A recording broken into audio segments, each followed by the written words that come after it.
الوطني الذي حل بمطار كوتونو بعد رحلة دامت حوالي 5 ساعات على متن طائرة خاصة من أجل مواجهة نظيره البنيني في إطار الجولة الرابعة من تصفية مونديال البرازيل. C'est un grand moment de la vérité, de la réalité, voir vraiment l'équipe qu'est-ce qu'il vaut en ce moment. Notre ambition, on connaissait, mais je sais aussi que c'est un match extrêmement difficile, avoir beaucoup de courage. بعثة الشروق تي في كانت حاضرة هناك حيث استقبلت البعثة الوطنية وجاءتنا بهذه التصريحات لكل من بالكلام وتايدر.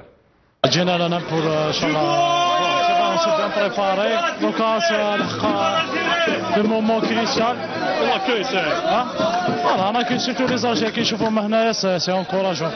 Ça fait plaisir de les voir aussi loin du pays nous encourager.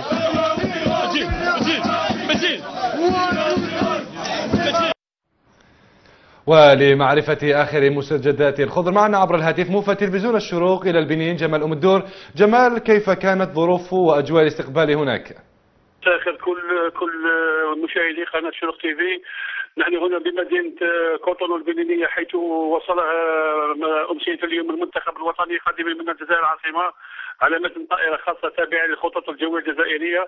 وفد المنتخب الوطني وجد في استقباله هنا بالمطار جماهير غافرة وغافرة جدا، حيث امتلأت الشوارع المؤدية إلى المطار لحضور واستقبال المنتخب الوطني يقودهم عدد من ممثلي السفارة الجزائرية بأبوجا الذين حضروا هنا خصيصا لاستقبال المنتخب الوطني. وصل على راحة الخضر حتى الآن صار المنتخب الوطني تنقلوا حوالي 10 أنصار أو أكثر، تنقلوا من الجزائر لمشاهدة المنتخب الوطني ومؤازرته في لقاء هذا الأحد.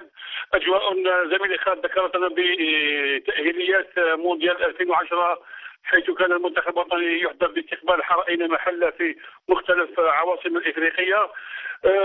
اليوم زميلي خالد وقفنا على حرارة شديدة منذ وصولنا هنا إلى مدينة كوتونو، حرارة مرتفعة جدا والرطوبة عالية أيضا، وهو ما يعني أن اللقاء سيجري في أجواء صعبة جدا، أرضية صعبة ورطوبة عالية وحرارة أيضا عالية.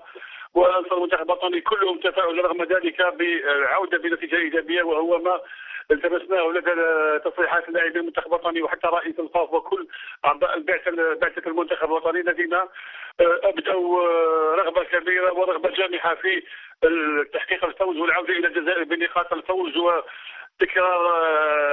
تكرار سيناريو المباريات الماضية والفوز أيضا في كيغالي الأسبوع المقبل. إن شاء الله حظ موفق للتشكيلة الوطنية. جمال أم الدور موفد تلفزيون الشروق تي في إلى البنين، شكرا جزيلا لك.